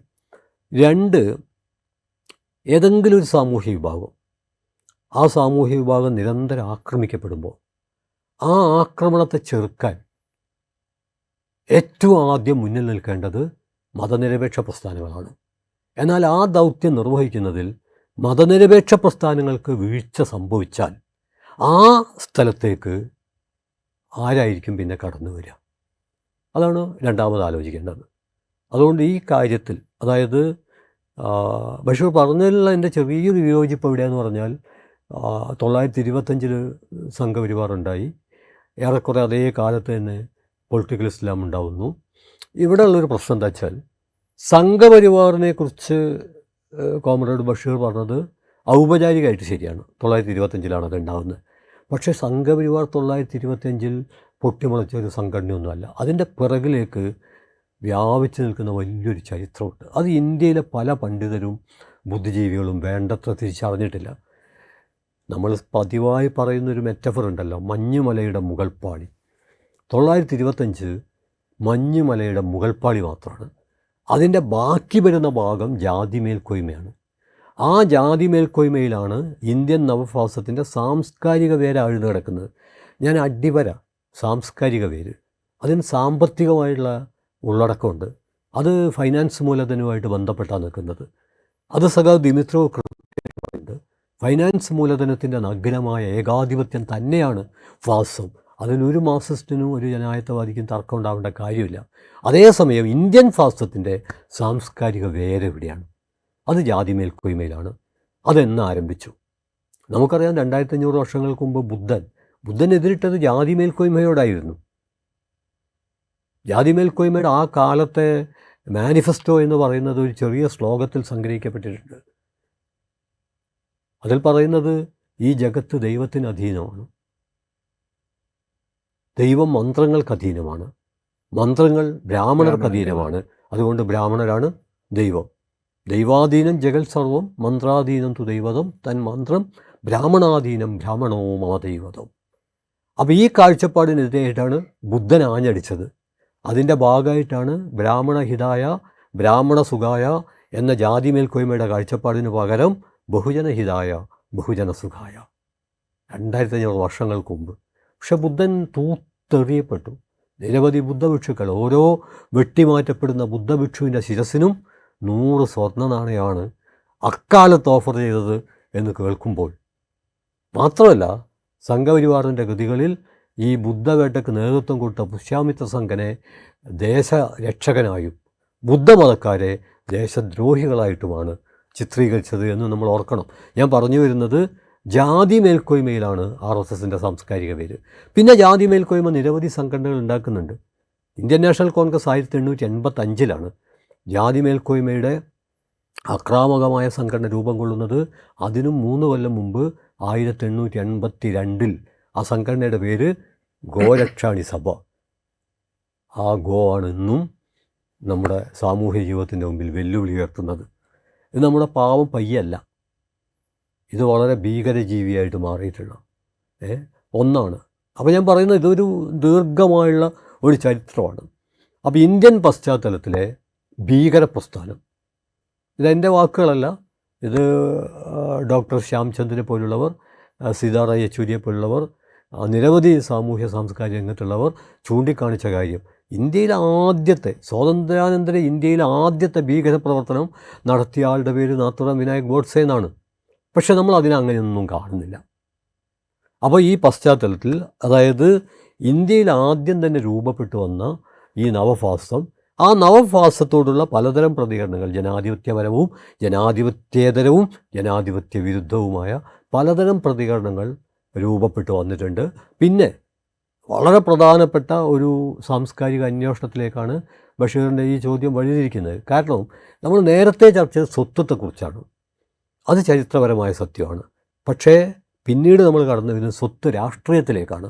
അത് ജനാധിപത്യ കാഴ്ചപ്പാടുമായിട്ട് പൊരുത്തപ്പെടുന്നില്ല. പക്ഷേ പൊരുത്തപ്പെടുന്നില്ല എന്ന് നമ്മൾ പറയുമ്പോഴും അത്തരമൊരു സംഘടനയുടെ പിറവിയെ സാധ്യമാക്കുന്ന ജനാധിപത്യ വിരുദ്ധത കൊടിപറത്തുന്ന ഒരു പശ്ചാത്തലം നിലനിൽക്കുന്നു. ആ പശ്ചാത്തലത്തെ എല്ലാ മതത്തിൽപ്പെട്ടവരും എല്ലാ ജാതിയിൽപ്പെട്ടവരും വർഗാടിസ്ഥാനത്തിൽ ഒന്നിച്ചു നിന്ന് പരാജയപ്പെടുത്തേണ്ടതുണ്ട്. ആ പരാജയപ്പെടുത്തുന്ന പ്രക്രിയയിൽ വരുന്ന പിഴവുകൾ, വീഴ്ചകൾ, ഇടർച്ചകൾ തീർച്ചയായിട്ടും മറ്റു പലതരത്തിലുള്ള സംഘാടനങ്ങളിലേക്കും ഞാൻ അത് തന്നെയാണ് ഞാൻ അടുത്തത് ചോദിക്കാൻ ഉദ്ദേശിച്ചതും. അതായത് ഇപ്പം നേരത്തെ പറഞ്ഞു മർദ്ദിത ജനവിഭാഗത്തോടൊപ്പം നിൽക്കുക എന്നതാണ് ഇടതുപക്ഷ രാഷ്ട്രീയത്തിൻ്റെ പ്രാഥമികമായ ദൗത്യം എന്ന്. ഇക്കഴിഞ്ഞ ഒരു നിയമസഭാ തെരഞ്ഞെടുപ്പിൻ്റെ പശ്ചാത്തലത്തിലാണ് ഞാനിത് ചോദിക്കുന്നത്. ആ ഒരു ഫോക്കസിൽ നിന്ന് കേരളത്തിലെ ഇടതുപക്ഷ പ്രസ്ഥാനത്തിന് ഒരു ഫോക്കൽ വ്യത്യാസം വന്നിട്ടുണ്ട് എന്ന് തോന്നുന്നുണ്ടോ? ഇക്കഴിഞ്ഞ തെരഞ്ഞെടുപ്പിന് മുന്നോടിയായി നടന്ന ഒരു പൊളിറ്റിക്കൽ ഡിസ്കോഴ്സിൽ മൃദു ഹിന്ദുത്വത്തോട് ഒരു അലസമായ സമീപനം ഇടതുപക്ഷം കൈക്കൊണ്ടു എന്ന വിമർശനം പശ്ചാത്തലത്തിലുള്ളത് കൊണ്ടാണ് ഞാനിത് ചോദിക്കുന്നത്. അല്ല, തെരഞ്ഞെടുപ്പ് പശ്ചാത്തലം നോക്കിക്കഴിഞ്ഞാൽ ഞാൻ എൻ്റെ കുറിപ്പിലും പ്രഭാഷണത്തിലുമൊക്കെ ആവർത്തിച്ച് പറയാറുള്ള ഒരു കാര്യം, അത് രാഷ്ട്രീയമായി ഇടതുപക്ഷത്തായിരിക്കുമ്പോഴും സർവരും സാംസ്കാരികമായും ഇടതുപക്ഷത്താവണം എന്ന് നമുക്ക് ആഗ്രഹിക്കാമെങ്കിലും അങ്ങനെ ആവണമെന്നില്ല. അതായത് രാഷ്ട്രീയമായ മുന്നോക്കാവസ്ഥയും സാംസ്കാരികമായ പിന്നോക്കാവസ്ഥയും കേരളീയ സമൂഹത്തിൽ എത്രയോ പതിറ്റാണ്ടുകളായിട്ട് രൂപപ്പെട്ടുകൊണ്ടിരിക്കുകയാണ്. മുമ്പ് മോഹൻ തമ്പി മാഷ് പറഞ്ഞ ഒരു കാര്യം, വോട്ട് അരിവാളിനും മനസ്സ് പൈങ്കിളിക്കും. എന്നാൽ ഞാൻ ഉൾപ്പെടെയുള്ളവർ അത് തിരുത്തിയിട്ട് പുതിയ കാലത്ത് വോട്ട് അരിവാളിനും മനസ്സ് താമരയ്ക്കും എന്ന് പറയാൻ നിർബന്ധിതമായൊരവസ്ഥ. നേരത്തെ ബഷീർ ചോദിച്ചല്ലോ, മൃദു ഹിന്ദുത്വം എന്നതിൽ മാത്രമായിട്ട് ഒതുക്കാൻ പറ്റില്ല. ഞാൻ മുമ്പ് എഴുതിയിട്ടുണ്ട്, ആ നിലപാടിൽ തന്നെയാണ് ഞാൻ നിൽക്കുന്നത്. അത് കേരളത്തിൽ EMS മുമ്പ് എഴുതിയത് ജാതി ജമ്മി നാടുവാഴ്ത്തം. അതിൽ ജമ്മിത്വവും നാടുവാഴ്ത്തവും പ്രകടതലത്തിലെങ്കിലും ഇല്ലാതായി കഴിഞ്ഞു. ജാതി തുടരുന്നു. അതോടൊപ്പം പുതുതായിട്ട് പുരുഷാധിപത്യവും ഇസ്ലാമോഫോബിയയും. അതുകൊണ്ട് ഞാൻ ഇങ്ങനെ എഴുതിയിട്ടുണ്ട്, പഴയ ജാതി ജമ്മി നാടുവാഴ്ത്തം എന്ന EMSൻ്റെ പരികൽപ്പനയുടെ സ്ഥാനത്ത് ജാതി പുരുഷാധിപത്യ ഇസ്ലാമോഫോബിക് കേരളം രൂപപ്പെട്ട് കഴിഞ്ഞിട്ടുണ്ട്. ഇത് കണ്ണടച്ചാൽ ഇല്ലാതാവില്ല. ഇത് സത്യത്തിൽ സംഭവിച്ചു കഴിഞ്ഞു. അതായത് മുസ്ലിം വിരുദ്ധത, അത് അരാഷ്ട്രീയ മധ്യവർഗത്തിൻ്റെ ദൈനംദിന ഭക്ഷണത്തിലെ ഏറ്റവും രുചികരമായ ഒരു ഇനമാണ്. അതില്ലാതെ ഒരു ദിവസം അവർക്ക് ഭക്ഷണം കഴിക്കാൻ പറ്റില്ല. ആ അർത്ഥത്തിൽ അത് നമ്മൾ മാധ്യമങ്ങളിലൂടെ, സാഹിത്യത്തിലൂടെ, സിനിമയിലൂടെ ഒരു ഓട്ടപ്രദക്ഷിണം നടത്തിയാൽ ഈ കാര്യം കൃത്യം വ്യക്തമാവും. അതേതെങ്കിലും തെരഞ്ഞെടുപ്പിനെ ലക്ഷ്യം വെച്ചല്ല, അത് ഏതെങ്കിലും വ്യക്തിയോടുള്ള പ്രത്യേകിച്ചുള്ള വിരോധം കൊണ്ടുമല്ല, മറിച്ച് അതൊരു പ്രത്യയശാസ്ത്രമാണ്. ഇസ്ലാമോഫോബിക് ആയുള്ള ഒരവസ്ഥ എന്നത് ഒരു പ്രത്യയശാസ്ത്രമായിട്ട് വളർന്നു കഴിഞ്ഞിട്ടുണ്ട്. അതിൻ്റെ സിനിമയും പുസ്തകവും സാഹിത്യവും എന്നതിനപ്പുറത്ത് വ്യവസ്ഥാപിതമായ ഇടതുപക്ഷ രാഷ്ട്രീയത്തെ അത് ബാധിച്ചു എന്ന വിമർശനമാണ് ഇത്തവണ ഉയർന്നു വന്നത്. അല്ല, അതും ഇപ്പം ഒരു ഇടതുപക്ഷ സാംസ്കാരിക വിമർശകൻ എന്ന നിലയിൽ ബഷീർ പറഞ്ഞ ഈ കാര്യം ഞാൻ തന്നെ എഴുതിയിട്ടുണ്ട്. ഇപ്പം മാധ്യമം വാരാന്ത പതിപ്പിൽ ഇടപെടൽ എന്ന പേരിൽ ഞാൻ എഴുതുന്ന കോളത്തിൽ കേരളത്തിലെ എനിക്ക് ഏറ്റവും ആദരവുള്ള, കേരളത്തിലെ സാമൂഹ്യ സാംസ്കാരിക രാഷ്ട്രീയ രംഗത്ത് സാമൂഹ്യ പരിവർത്തനത്തിന് വേണ്ടി നേതൃത്വപരമായ പങ്കുവഹിച്ച എത്രയോ ഇടതുപക്ഷ നേതൃത്വത്തിലുള്ളവർ ഇടതുപക്ഷത്തിൻ്റെ നൈതികതയുമായി പൊരുത്തപ്പെടാത്ത പലതരം പ്രസ്താവനകൾ നടത്തിയിട്ടുണ്ട്. അത്തരം പ്രസ്താവനകൾ നമ്മൾ നേരത്തെ പറഞ്ഞ അവരുടെ ഇടതുപക്ഷ ബോധത്തിൻ്റെ ആവിഷ്കാരമല്ല. ഇടതുപക്ഷ ബോധത്തിൻ്റെ അകത്ത് നേരത്തെ പറഞ്ഞ സാംസ്കാരിക വലതുപക്ഷം. ആ വലതുപക്ഷമാണ് പലപ്പോഴും പല അഭിപ്രായങ്ങളും പറഞ്ഞിട്ടുള്ളത്. അപ്പോൾ അത് സത്യത്തിൽ ഏതെങ്കിലും വ്യക്തികളുടെ ഒരു പരിമിതിയായിട്ട് ഞാൻ കാണുന്നില്ല. മറിച്ച് അത്രമേൽ നമ്മുടെ സാമൂഹ്യ സാംസ്കാരിക ജീവിതത്തിലേക്ക് സംഘപരിവാർ ആശയങ്ങൾ അടിച്ച് കയറിയിട്ടുണ്ട്. അത് പെട്ടെന്ന് തിരിച്ചറിയാൻ പറ്റില്ല. ഇപ്പം ഞാൻ ഒറ്റ ഉദാഹരണം പറയാം. കാസർഗോഡ് അനന്തപൂർ ക്ഷേത്രത്തിലെ ബബിത എന്നുള്ളൊരു മുതല, അത് ചത്തപ്പോൾ വിഷ്ണുപദം പൂകി എന്നാണ് പ്രയോഗിച്ചിരിക്കുന്നത്. സമൂഹ സദ്യ അന്നദാനം എന്നുള്ളത് പ്രസാദ ഊട്ട് എന്നതിലാണ് എത്തി നിൽക്കുന്നത്. ഞാൻ പറഞ്ഞത് ഈ വാക്കുകൾക്കൊക്കെ എന്തെങ്കിലും കുഴപ്പമില്ല എന്നല്ല. എന്നാൽ നമ്മൾ സ്ഥിരമായി ഉപയോഗിച്ചുകൊണ്ടിരിക്കുന്ന പദാവലികൾ പെട്ടെന്ന് രൂപമാറ്റം സംഭവിക്കുമ്പോൾ അതേക്കുറിച്ച് നമ്മൾ ആലോചിക്കണം.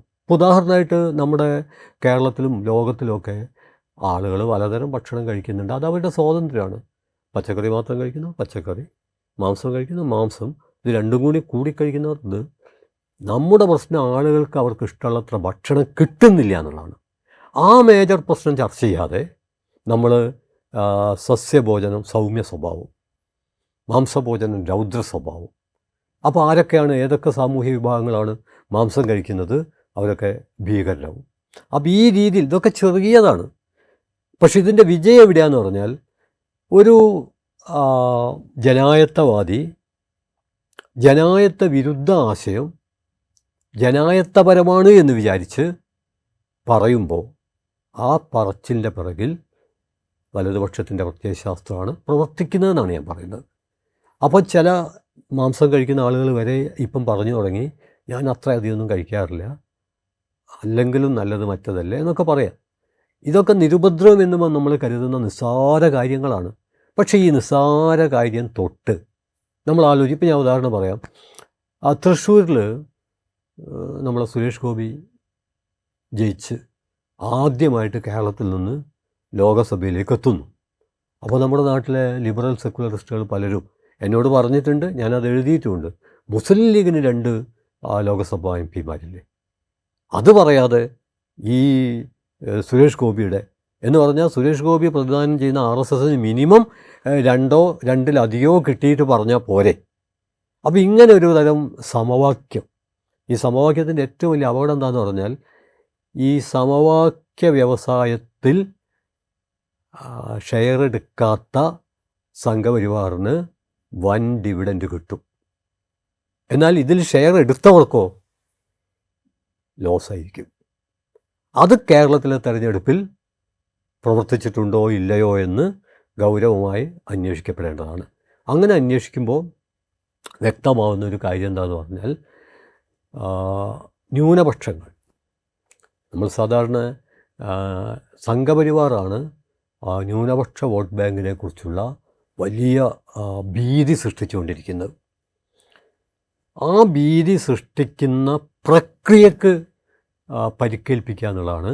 ആ പ്രക്രിയ തന്നെ അടിവേരോടെ പിഴുതെറിയുക എന്നുള്ളതാണ് ഇടതുപക്ഷത്തിൻ്റെ ജനാധിപത്യത്തിൻ്റെ ദൗത്യം. എന്നാൽ ചിലപ്പോഴെങ്കിലും ആ ദൗത്യം നിർവഹിക്കുന്നതിന് പകരം സംഘപരിവാർ പ്രചരിപ്പിക്കുന്ന ചില ആശയങ്ങൾ ഇടതുപക്ഷത്തെ പിടികൂടിയിട്ടുണ്ടോ, അത് വലിയൊരു ഉത്കണ്ഠയാണ്. അത് ഏതെങ്കിലും ഒരു സംഘടനയുടെ പരിമിതിയല്ല, മറിച്ച് അത്രമേൽ ഇവർക്ക് മേൽക്കോയ്മ സ്ഥാപിക്കാൻ കഴിഞ്ഞിട്ടുണ്ടോ എന്നാണ് അതിൻ്റെ അർത്ഥം. വലതുപക്ഷത്തിൻ്റെ ഭീകരമായ മേൽക്കോയ്മ, ഇന്ത്യൻ ഫാസിസത്തിൻ്റെ ഭീകരമായ മേൽക്കോയ്മ കേരള സമൂഹത്തിലും ഉണ്ടായി കഴിഞ്ഞിരിക്കുന്നു എന്നുള്ളതാണ് തെളിയിക്കുന്നത്. അപ്പോൾ ഈ വർഗീയത, അത് ഹിന്ദു വർഗീയതയാണെങ്കിലും മുസ്ലിം വർഗീയതയാണെങ്കിലും ഇത് പരസ്പരം ഫീഡ് ചെയ്യും, പരസ്പരം പോഷിപ്പിക്കും എന്നാണ് പൊതുവെ ഇടതുപക്ഷ നേതാക്കൾ പരമ്പരാഗതമായി പറഞ്ഞുകൊണ്ടിരുന്നത്. ആ ഒരു കാഴ്ചപ്പാട് ചെയ്യുന്നുണ്ടോ? ഈ കാഴ്ചപ്പാട് സത്യത്തിൽ സൂക്ഷ്മമായ അപനിർമ്മാണത്തിന് വിധേയമാക്കേണ്ട ഒന്നാണ്. ഇപ്പം ഞാൻ നേരത്തെ പറഞ്ഞല്ലോ, പുരോഗമന കലാസാഹിത്യ സംഘത്തിൻ്റെ പ്രവർത്തകർ എന്ന നിലയിൽ ഞങ്ങൾ സന്ദർശിച്ച 2 പ്രധാനപ്പെട്ട, ഇന്ത്യയെ പിടിച്ചു കുലുക്കിയ, ലോകം ശ്രദ്ധിച്ച വംശഹത്യ നടന്ന 2 സ്ഥലവും. ഈ 2 സ്ഥലത്ത് വംശഹത്യ നടക്കാൻ ഈ പറഞ്ഞ സമവാക്യ സിദ്ധാന്തം അനുസരിച്ച് ഒരു സാധ്യതയില്ല. ഇവിടെ മുസ്ലിം വർഗീയ രാഷ്ട്രീയ പാർട്ടിയില്ല, കന്തമാലിൽ ക്രൈസ്തവ വർഗീയ പാർട്ടിയില്ല. അപ്പോൾ ക്രൈസ്തവ വർഗീയ പാർട്ടി ഇല്ലാത്ത കന്തമാലിൽ ക്രൈസ്തവ വംശഹത്യ സംഭവിക്കുന്നു. മുസ്ലിം വർഗീയ പാർട്ടികളില്ലാത്ത സ്ഥലത്ത് മുസ്ലിം വംശഹത്യ സംഭവിക്കുന്നു. അതുകൊണ്ട് ഒരു വർഗീയത മറ്റൊരു വർഗീയതയെ പ്രോത്സാഹിപ്പിക്കും, അതിനെ ശക്തിപ്പെടുത്തുമെന്നുള്ളത് സാമാന്യാർത്ഥത്തിൽ ശരിയാണ്. എന്നാൽ അത് സൂക്ഷ്മാർത്ഥത്തിൽ അത്ര ശരിയല്ല. കാരണം ഈ വർഗീയ സംഘടനകളില്ലാത്തടത്തും വംശഹത്യകൾ നടക്കുന്നു. നമ്മളീ പറയുന്നത് സൂക്ഷ്മാർത്ഥത്തിൽ ശരിയാവണമെങ്കിൽ ഇത്തരം സംഘടനകളില്ലാത്ത സ്ഥലത്ത് സ്ഥിതി വളരെ സുരക്ഷിതമാവണം. മാർക്സിസ്റ്റുകൾക്ക് കുറേ കൂടി സ്വീകാര്യമായി തീരാവുന്നൊരാശയം വർഗീയ കാഴ്ചപ്പാട് കലാപത്തെക്കുറിച്ച് അസ്കർ അലി എഞ്ചിനീയർ പറഞ്ഞതാണ്.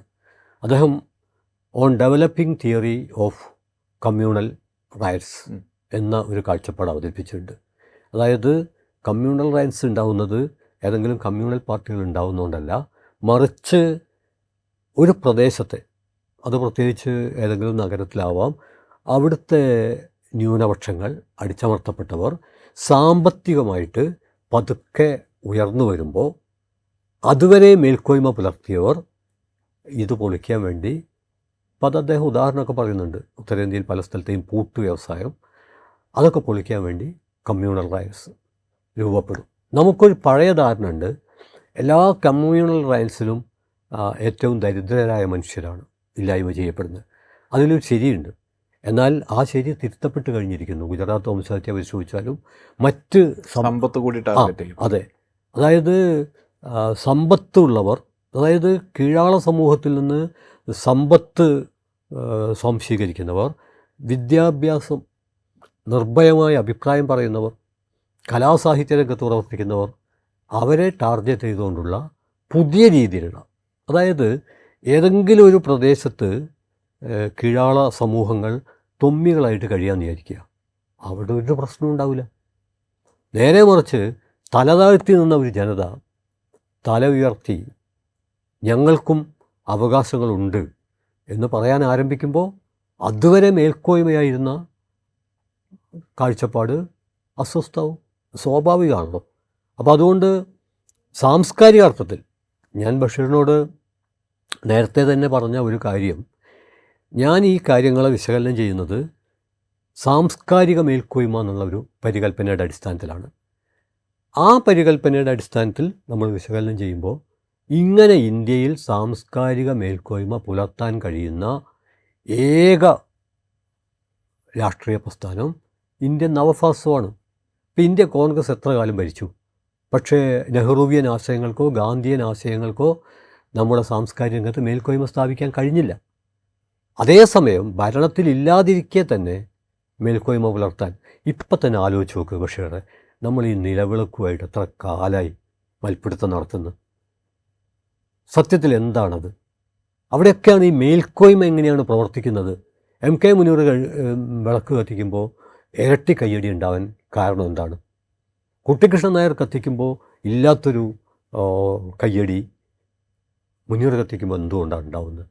ആ കൂടുതൽ വന്ന കയ്യടി മേൽക്കോയ്മയുടെ ചെലവിൽ വിശകലനം ചെയ്യാൻ ഉള്ള കഴിവ് നമുക്ക് വികസിപ്പിക്കാൻ പറ്റുന്നില്ലെങ്കിൽ നമ്മൾ വെറും സാംസ്കാരിക തൊമ്മികളായിട്ട് മാറും.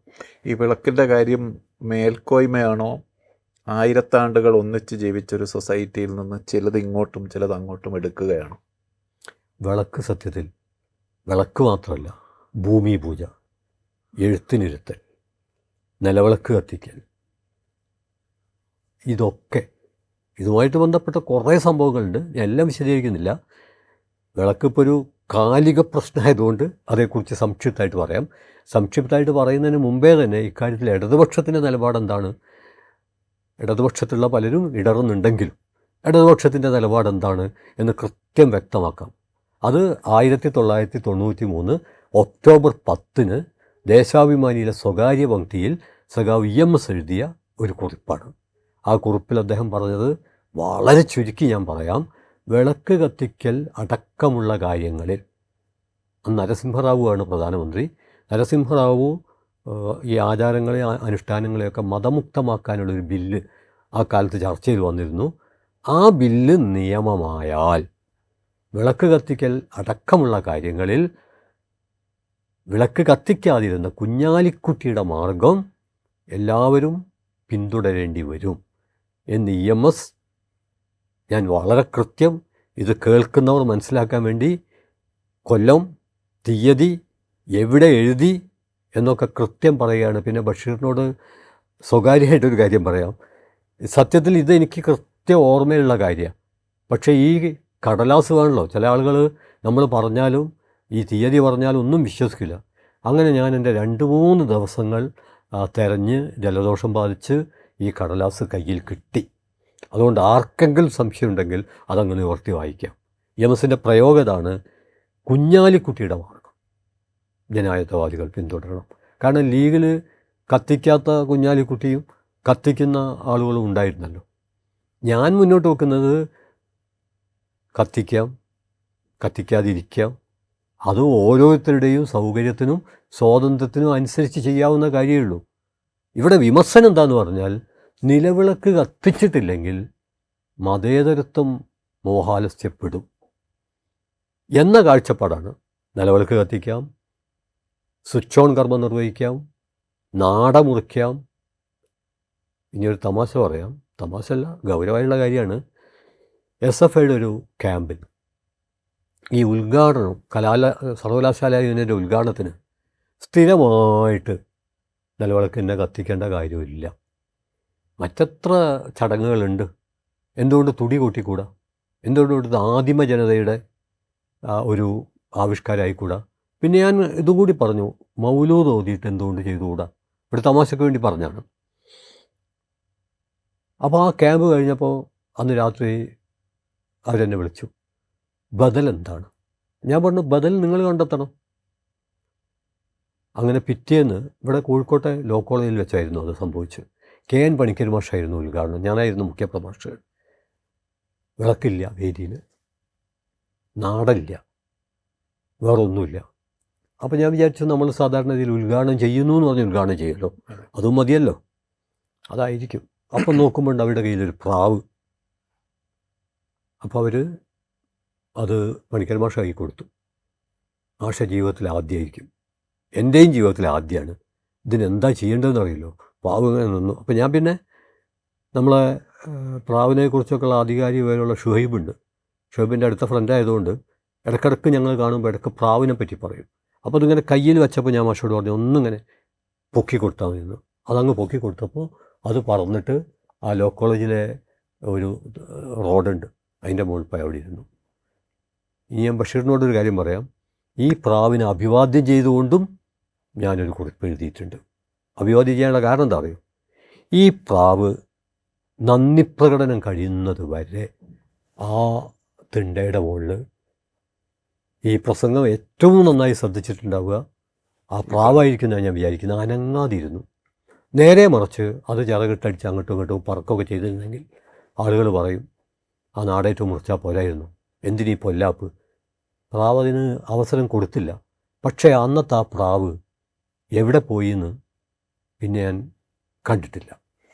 നമുക്ക് അവസാനിപ്പിക്കാം. ഇപ്പം ഇന്ത്യയുടെ രാഷ്ട്രീയ ചരിത്രത്തിൽ കഴിഞ്ഞ 50 വർഷത്തിനിടയിൽ ആദ്യമായി ഇടതുപക്ഷത്തിന് ഒരു സംസ്ഥാന ഭരണം പോലും ഇല്ലാത്ത വിധത്തിലുള്ള തോൽവിയാണ് കേരളത്തിലെ തെരഞ്ഞെടുപ്പോടുകൂടി സംഭവിച്ചിരിക്കുന്നത്. ഇന്ത്യയിൽ ഒരിടത്തും ഒരു സംസ്ഥാനത്ത് പോലും ഇടതുപക്ഷമില്ല. 77 മുതൽ ബംഗാളിലുണ്ടായിരുന്നു. ഒരു 12 വർഷക്കാലം ബംഗാളിലും ത്രിപുരയിലും കേരളത്തിലും ഒന്നിച്ചുണ്ടായിരുന്നു. ഇന്ത്യൻ ഫാസിസത്തിനെതിരായ ഒരു സമരത്തിൽ ഇടതുപക്ഷം എന്നത് പിറകോട്ട് പോകുന്ന സാഹചര്യത്തിലേക്കാണോ പോകുന്നത്? ഇടതുപക്ഷത്തിൻ്റെ ഒരു രാഷ്ട്രീയ പ്രസക്തി എന്നത് ഡിമിനിഷ്ഡായി കഴിഞ്ഞു. അല്ല, ഇടതുപക്ഷത്തെ തെരഞ്ഞെടുപ്പ് വിജയത്തിൻ്റെ പരാജയത്തിൻ്റെ മാത്രം അടിസ്ഥാനത്തിൽ വിലയിരുത്തുന്നത് ചരിത്രപരമായി അപ്രസക്തമായിരിക്കും. കാരണം ഇടതുപക്ഷം കേരളത്തിൽ മാത്രമല്ല, ലോകത്തിൻ്റെ പല ഭാഗങ്ങളിലും വലിയ പ്രതിസന്ധികളിലൂടെ കടന്നു പോവുകയാണ്. പക്ഷെ ആ പ്രതിസന്ധികൾക്കിടയിലും ഇടതുപക്ഷം ആ പ്രതിസന്ധിക്കെതിരെയുള്ള പോരാട്ടത്തിൽ നേതൃത്വപരമായ പങ്ക് തന്നെയാണ് വഹിച്ചുകൊണ്ടിരിക്കുന്നത്. ഇപ്പോൾ കേരളത്തെക്കുറിച്ച് പറയുമ്പോഴും കേരളത്തിലെ ഇടതുപക്ഷം വളരെ ശക്തമാണ്. അതിന് സമരോത്സുകമായുള്ള ഒരു വീര്യമുണ്ട്. അതിന് ഏറ്റവും ജ്വലിക്കുന്നൊരു കാഴ്ചപ്പാടുണ്ട്. അതുകൊണ്ട് തന്നെ എത്ര തോറ്റാലും ഇടതുപക്ഷം തോൽക്കില്ല. ഇടതുപക്ഷം തോൽക്കാൻ പാടില്ല എന്ന് പറയുന്നത് ഏതെങ്കിലും ഇടതുപക്ഷ സംഘടനകളോടുള്ള കേവലമായ ഒരടുപ്പം കൊണ്ടല്ല, ഞാനൊരു ഇടതുപക്ഷ സാംസ്കാരിക പ്രവർത്തകനായതുകൊണ്ടല്ല, മറിച്ച് വലതുപക്ഷം പോലും ഇപ്പം നിൽക്കുന്ന വലതുപക്ഷമായിട്ടിരിക്കുകയാണെങ്കിൽ, അതിനേക്കാൾ ഭീകരമായ അവസ്ഥയിലേക്ക് അവർ വഴുക്കി പോകാതിരിക്കുകയാണെങ്കിൽ ഇടതുപക്ഷം അനിവാര്യമാണ്. എനിക്ക് തോന്നുന്നത്, ഞാൻ രണ്ട് കാര്യങ്ങൾ പറഞ്ഞ് അവസാനിപ്പിക്കാം. ഒന്ന്, ഇടതുപക്ഷത്തിൻ്റെ നിലനിൽപ്പ് എന്ന് പറയുന്നത് തെരഞ്ഞെടുപ്പുകൾ പ്രധാനം തന്നെയാണ്. പക്ഷെ തെരഞ്ഞെടുപ്പുകളേക്കാൾ പ്രധാനം ഈ ഒരു സംവാദത്തിൽ, നമ്മൾ തമ്മിലുള്ള സംഭാഷണത്തിൽ ഞാൻ ആവർത്തിക്കാൻ ശ്രമിച്ചൊരു കാര്യം, ഒരുപക്ഷെ ഞാൻ പ്രത്യക്ഷമായിട്ട് പറഞ്ഞിട്ടില്ല. അതെന്താണെന്ന് പറഞ്ഞാൽ, ജനായത്ത മതനിരപേക്ഷ മാനവിക ഇടതുപക്ഷ ആശയങ്ങൾ നമ്മുടെ സമൂഹത്തിൽ നിലനിൽക്കുന്നിടത്തോളം കാലം ഇടതുപക്ഷം നിലനിൽക്കും. അതായത് നമ്മുടെ സമരങ്ങൾ തോൽക്കാം, തെരഞ്ഞെടുപ്പിൽ പരാജയപ്പെടാം, പക്ഷേ സമരങ്ങൾ തോറ്റാലും തെരഞ്ഞെടുപ്പിൽ ആവർത്തിച്ച് പരാജയപ്പെട്ടാലും ഇടതുപക്ഷ ആശയങ്ങൾ ഉണ്ടെങ്കിൽ ഇടതുപക്ഷം ഉയർത്തെഴുന്നേൽക്കും. എന്നാൽ ഇടതുപക്ഷ ആശയങ്ങൾ തോൽപ്പിക്കപ്പെട്ടാൽ അതായിരിക്കും ഇടതുപക്ഷം നേരിടുന്ന ഏറ്റവും വലിയ പ്രതിസന്ധി. നമ്മൾ സാധാരണ വിളിക്കുന്നൊരു മുദ്രാവാക്യമുണ്ട്, ഒരു സമരം തോറ്റിട്ടില്ല, തോറ്റ ചരിത്രം കേട്ടിട്ടില്ല. ചിലരൊക്കെ അത് എന്തോ ഒരു തമാശയായിട്ടാണ്. ആ തമാശയല്ല, വലിയ തത്വമാണത്. ആ തത്വം എന്താണെന്ന് പറഞ്ഞാൽ, സമരത്തെ സാധ്യമാക്കുന്ന ആശയങ്ങൾ ഇപ്പോഴും സജീവമാണ്. നമ്മുടെ സമൂഹത്തിൽ സങ്കുചിതത്വം, വർഗീയത, ഭൂരിപക്ഷം വരുന്ന ജനത അനുഭവിക്കുന്ന ജീവിത പ്രയാസങ്ങൾ, ഇതൊക്കെ സജീവമാണ്. അതുകൊണ്ട് തന്നെ ഈ മികച്ച ജീവിതത്തെക്കുറിച്ചുള്ള, സാധാരണ നമ്മൾ പറയുമല്ലോ, മനുഷ്യനെ സ്നേഹിക്കുന്ന, അവരെൻ്റെ വാക്കുകൾ പോലും സംഗീതം പോലെ ആസ്വദിക്കുന്ന, അവരെൻ്റെ സാന്നിധ്യം പോലും ആനന്ദനിർഭരമാവുന്ന ഒരു കാലം, ആ കിനാവിന് തീ കൊടുക്കാൻ ഒരു വലതുപക്ഷ ശക്തിക്കും ഒരു കാലത്തും കഴിയില്ല. അതുകൊണ്ട് ഇടതുപക്ഷ ആശയങ്ങൾ സജീവമാണെങ്കിൽ തോൽപ്പിക്കപ്പെട്ടവർ ശക്തമായി ഉയർത്തെഴുന്നേൽക്കും, ഒരു സംശയവുമില്ല. ഇനി ഞാൻ രണ്ടാമതായിട്ട് അവസാനിപ്പിക്കാൻ ഉദ്ദേശിക്കുന്നത്, എനിക്കൊരു ചോദ്യം ഓക്കെ ഇത് ഞാൻ പറയാം. ഈ അക്ബറുടെ കൊട്ടാരത്തിലെ ഏറ്റവും വലിയ ബുദ്ധിജീവികളുടെ ഒരാളായിരുന്നു ബീരബൽ. അപ്പോൾ അക്ബർ ബീരബലിനോട് ഒരു ചോദ്യം ചോദിച്ചു. ആ ചോദ്യം ഇതാണ്: നമ്മൾ ആഹ്ലാദിച്ചിരിക്കുമ്പോൾ സങ്കടപ്പെടാനും സങ്കടപ്പെടുമ്പോൾ ആഹ്ലാദിക്കാനും കഴിയുന്ന ഒരു വാക്യം എഴുതാമോ? ഇതാണ് ചോദ്യം. ബീരബൽ എഴുതിയത്, ആ കാലവും കടന്നു പോകും. തീർച്ചയായിട്ടും അതിൻ്റെ ചുരുക്കം ഇതാണ്: വിജയത്തിൽ ഉന്മത്തരാവാതിരിക്കുക, പരാജയത്തിൽ പതറാതെ.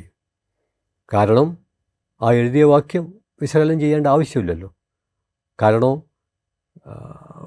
ആഹ്ലാദിച്ചിരിക്കുന്ന ഒരാളെ ആ വാക്യം ആഹ്ലാദത്തിൽ അതിരുവിട്ട് അഭിരമിക്കേണ്ട. പരാജയത്തിൽ സങ്കടപ്പെടുന്നവരെ ആ വാക്യം അതിരുവിട്ട് സങ്കടപ്പെടേണ്ട.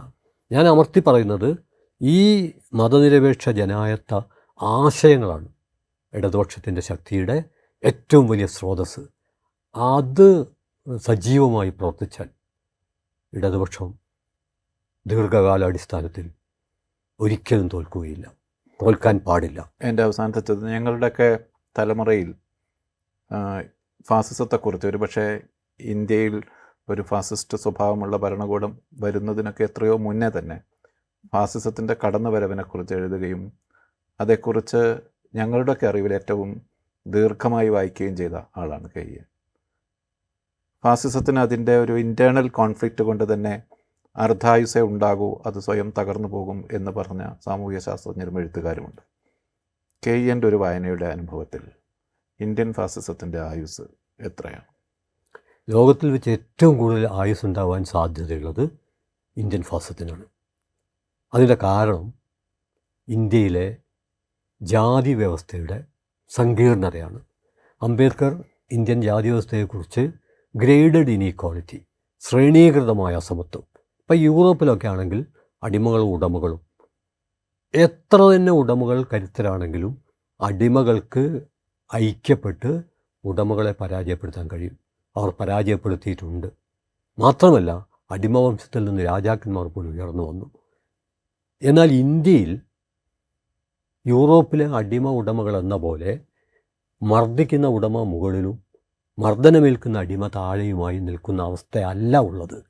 കാരണം ഇന്ത്യയിൽ മർദ്ദിക്കപ്പെടുന്ന ഓരോ ജാതി വിഭാഗവും അതിന് താഴെയുള്ളവരെ മർദ്ദിക്കാൻ കഴിയുന്ന, അങ്ങനെ മർദ്ദനം മറ്റുള്ളവരിലേക്ക് പകരാൻ കഴിയുന്ന തരത്തിലാണ്. ഏറ്റവും ഉന്നതർ എന്ന് സ്വയം തെറ്റിദ്ധരിക്കുകയും മറ്റുള്ളവരെ തെറ്റിദ്ധരിപ്പിക്കുകയും ചെയ്യുന്നവർക്കിടയിലും പലതരത്തിലുള്ള അവാന്തര വിഭാഗങ്ങളുണ്ട്. അതുകൊണ്ട് ജാതി മേൽക്കോയ്മക്കെതിരെയുള്ള ഒരു സമരം എന്ന് പറയുന്നത് ഇന്ത്യയിൽ വളരെ ക്ലേശകരമാണ്. അത് അസാധ്യമല്ല. അതുകൊണ്ട് ലോകത്തിൽ ഏറ്റവും അവസാനം വിപ്ലവം നടക്കുന്ന രാജ്യങ്ങളിലൊന്നായിരിക്കും ഇന്ത്യ എന്നാണ് ഞാൻ വിചാരിക്കുന്നത്. ആ വിചാരത്തിനുള്ള വസ്തുനിഷ്ഠമായ കാരണം ഏതാണ്? ഇതിന് പുസ്തകമൊന്നും വേണ്ട. നമ്മുടെ നാട്ടിലെ മനുഷ്യരോട് നിരന്തരം സംവദിച്ചാൽ മാത്രം മതി. സംഭാഷണം നടത്തിയാൽ അവർ പറയുന്ന പല അഭിപ്രായങ്ങളും നമ്മളൊന്ന് അരിച്ച് അപഗ്രഥിച്ച് കഴിഞ്ഞാൽ ഈ കാര്യം വ്യക്തമാവും. കാരണം ഓരോരുത്തരും, ഇപ്പോൾ നമ്മൾ ആദിമ ജനത എന്ന് പറയുന്ന സാമൂഹിക വിഭാഗങ്ങൾക്കിടയിൽ ഉയർന്നവരും താഴ്ന്നവരുമുണ്ട്. അവർക്കിടയിൽ വൈരുദ്ധ്യമുണ്ട്.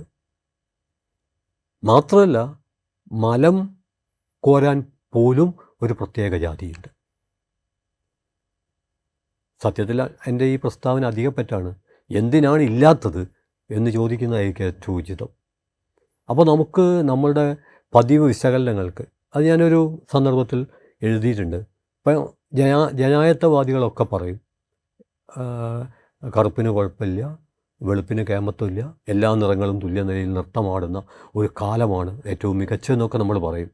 പക്ഷേ തോട്ടിപ്പണി നിലനിൽക്കുന്നിടത്തോളം അവർക്ക് മഞ്ഞ നിറത്തെ അങ്ങനെ ആദരിക്കാൻ പറ്റില്ല. അവർക്ക് പരിപ്പ് കറി അത്ര ആസ്വാദ്യകരമായി കഴിക്കാൻ പറ്റില്ല. അപ്പോൾ ഇവിടെയാണ് നമ്മൾ പറയുന്നത്, നമ്മളുടെ ഈ പൊതുവായ പരാമർശങ്ങൾ പ്രസക്തമായിരിക്കെ തന്നെ ആ പൊതുവിൽ ഉൾപ്പെടാത്ത ഒന്നിനെ കൂടി ഉൾക്കൊള്ളുന്ന ഒരു ബ്രാക്കറ്റ് കൂടി ഇട്ടുകൊണ്ട് വേണം നമ്മുടെ അന്വേഷണം മുന്നോട്ട് പോകാൻ. അല്ലെങ്കിൽ നമ്മളുടെ ഇഷ്ടം ലോകത്തിൻ്റെ ഇഷ്ടമാണ് എന്നൊരു ഫാസിസ്റ്റ് ആശയത്തിൻ്റെ താഴെ ഒപ്പുവെച്ച് കൊടുക്കുന്ന അധോമുഖ വാമനരായി നമ്മൾ ചരിത്രത്തിൽ അവസാനിക്കും.